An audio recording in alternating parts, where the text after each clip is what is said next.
Ay, Mr. White, dumarating na po yung mga bisita. Oo nga, wala pa rin sila, ba't si Bio? At Darl, si Mael, yung something blue ko. Ganito na po ba ngayon? Nauna na yung iyakan bago yung kasal? Pwede bang yung mga problema isa-isa lang, ha? Walang magpapanik. Darla.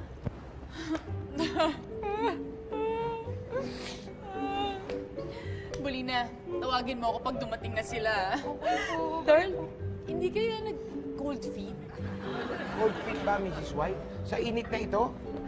Baka hot feet ang ibig niyong sabihin. Excuse me? Magsaserve na po ba ako sa mga bisita?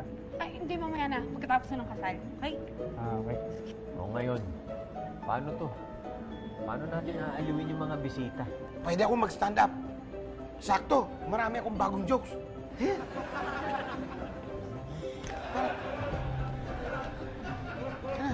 Di ba? Buli na. Di ba? Ay, baby, why? Baby, why? Grabe kayo! Mga wala kayong sense of humor!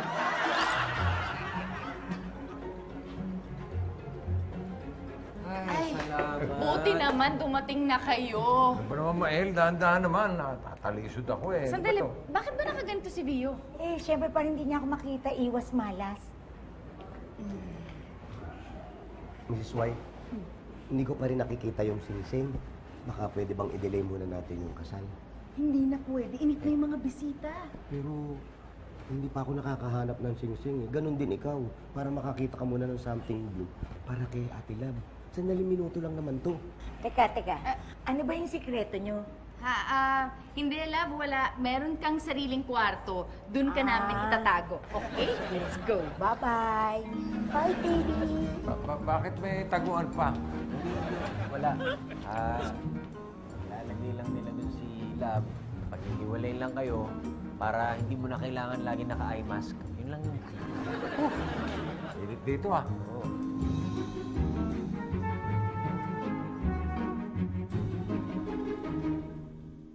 Hey, Sam. What's going on here? Why are we waiting? Waiting and waiting. Daddy, ganun talaga. We are waiting. Kasi wala pa si Kuya B, tsaka si Ate Lab. Ay, karamba! Wala tayo sa lagu. Hindi ko naman ibig sabihin ng mami ko.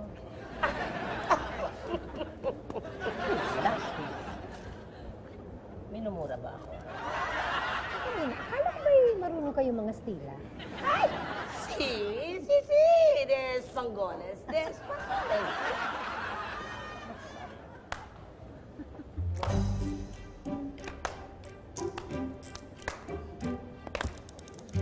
Mamaya ka na sumali. Ako na muna to eh. Ako na muna to.